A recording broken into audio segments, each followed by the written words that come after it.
Welcome sa Katungkulan Beach Resort na kilala rin bilang Boracay de Cavite ay isang tanyag na destinasyon sa Ternate, Cavite. Matatagpuan ito sa loob ng General Gregorio Lim Marine Base at ipinagmalaki ang malaputing pinong buhangin at malinaw na tubig. Isa sa mga natatanging tampok nito ay ang mataas na pader na bato sa isang bahagi ng baybayin na nagsisilbing magandang likuran para sa mga larawan. Siya si Chris at ako si Ace and welcome sa Chris Ace Channel and we are Generation X, ang mga bagay na hindi namin nagawa noon tulad ng mag-travel, journey at adventure ay susubukan namin ngayon. Kaya sana mag-subscribe kayo sa channel namin para maisama namin kayo sa sunod pa naming mga travel. Good morning everyone, time check 5:39 ng umaga. Babiyahin na naman tayo from Cubao to Cavite para na naman sa isang destinasyon ngayong nalalapit na long weekend o Holy Week. At kumakatok na rin po ang summer. Kaya po kung naghahanap kayo ng mapupuntahan kasama ng inyong pamilya, kaibigan o barkada, nasa tamang channel po kayo. Pwede nyo rin pong i-search ang channel namin, Chris Ace, at pakikita nyo po doon ang iba't ibang destinasyon na maaari nyo pong puntahan ngayon pong nalalapit na Holy Week.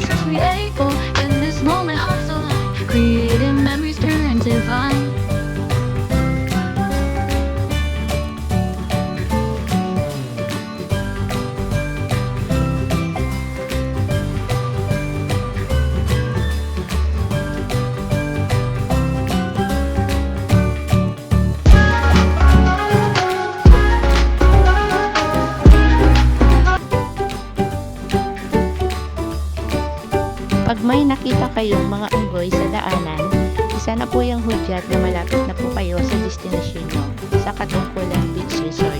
Isang paalala, bawal po sila bigyan ng pagkain.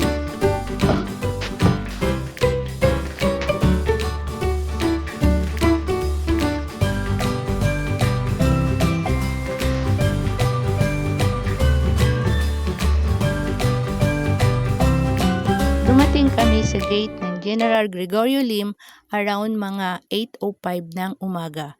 Pagdating doon, magtanong lang po kayo doon sa guard kung saan pwedeng makakuha ng form o magpa-register.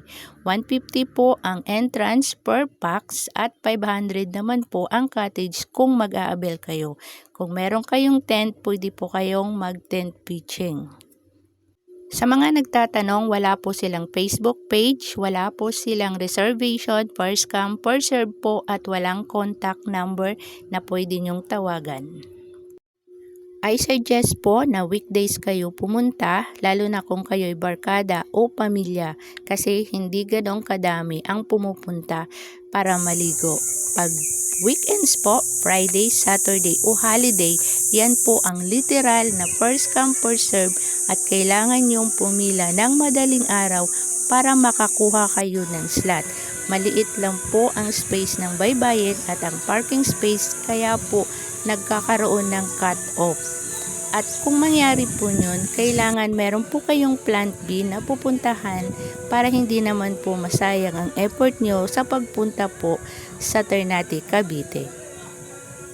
Ito na yung bungad ng Katungkulan Beach Resort. Yan po ang mga cottages na pwedeng rentahan. Kung magti-tent pitching po kayo, maghanap na lang po kayo ng mga malilim na lugar. Marami naman pong mga puno na pwedeng paglagyan ng inyong mga tent.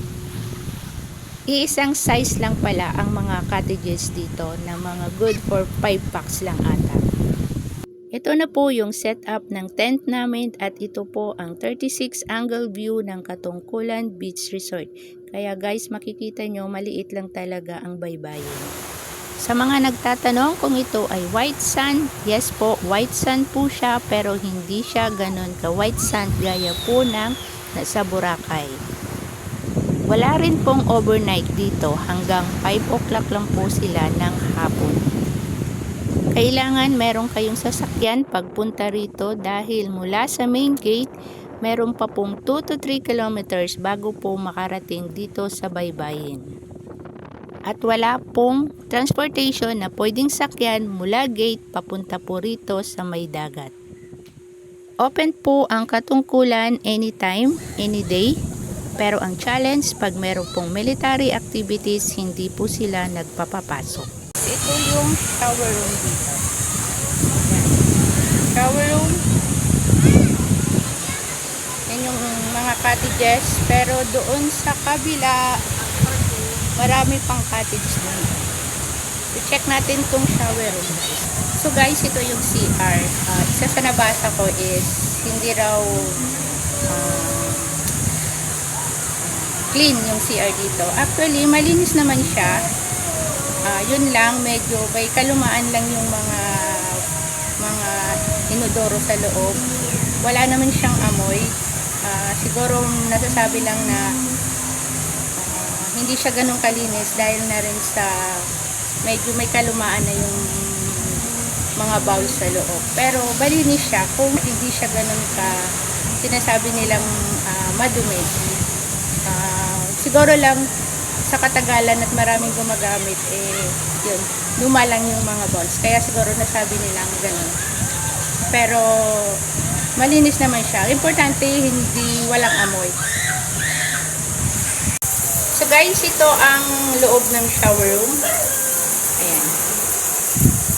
May shower.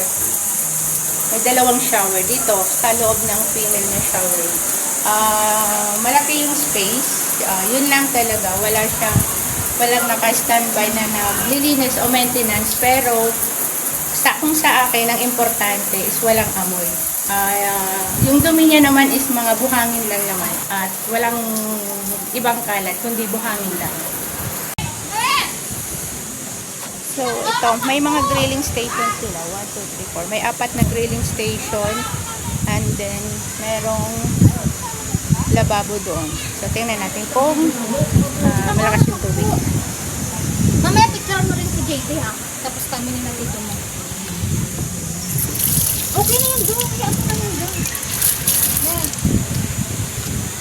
So, okay naman guys. Malakas yung tubig. Guys, ang tindahan dito sa loob, sari-sari store. So, kung magpunta kayo rito, magdala na lang kayo ng pagkain nyo. Pwede naman mag-ihaw. Marami pang ihawan doon banda. Ayan. So dito, sari-sari store at meron din dito tubigan. So siguro magdala na lang kayo ng galon tapos magpa-refill kayo. Since wala kaming baon, tingnan ko kung anong mabibili ko.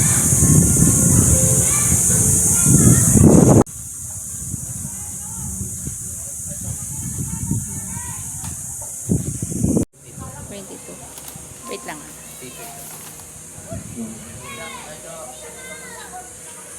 Balik ka na sa mga balik dito. Nakamute si Chris dahil meron siyang background music at baka makopyright na naman ako, kaya ako na lang ang magbo-voice over. So guys, dahil wala kaming dalang pagkain, ang dala lang namin ay pansit bato, kanin. So bumili ako ng 2 San Marino na canned tuna, 2 Coke at 2 tubig. So guys, literal na camping lang talaga kami. Hindi kami ganun ka-prepared sa mga pagkain namin. Siguro naman mai-survive na namin ang buong maghapon nito. Kaya kung naghahanap kayo ng summer getaway ngayon, isa itong Katungkulan Beach Resort na pwede kong mare-recommend dahil affordable siya. 150 ang entrance, 500 ang cottage. Kung madami kayo, so siguro kumuha kayo ng 2 o 3 cottages. O kung 2 lang kayo, pwede kayong mag-tent pitching. O kaya naman mag-rent po kayo ng table and chairs na 250.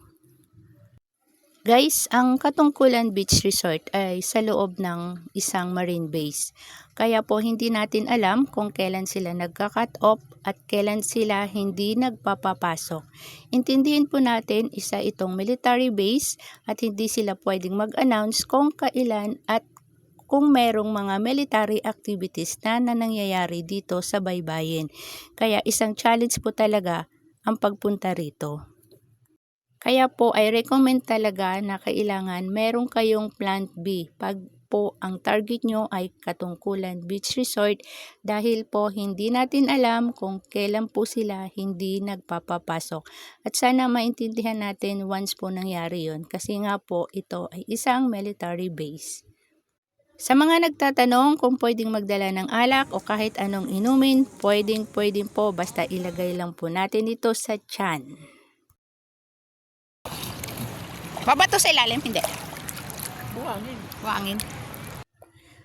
After lunch nang kami ay lumusong sa tubig. So ito po yung tubig sa mga oras na ito. Malinaw, malinis. Wala akong nakitang dikya, maliit man o malaki.